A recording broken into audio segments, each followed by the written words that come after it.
అనిరుద్ రవిచందర్ పాడిన ఈ 10 పాటలు అన్ని కూడా వేరే లెవెల్లో ఉంటాయి. టైం దొరికినప్పుడు వినడానికి ఈ వీడియోని సేవ్ చేసి పెట్టుకోండి. మీకు నచ్చిన పాట ఏదైనా ఉంటే కింద కామెంట్ చేయండి.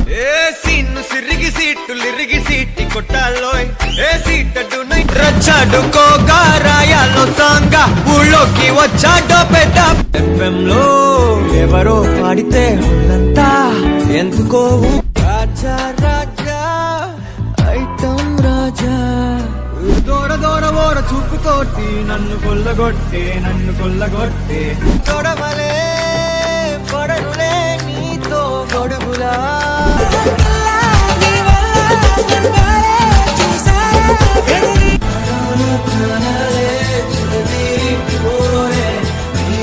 అదేంటో గాని ఉన్న పాటుగా అమ్మాయి ముక్కు మీద నేరుగా ఏం చేసావే మబ్బులను పువ్వుల్లో తడిపి తేనె సడిలో ముంచేసావే.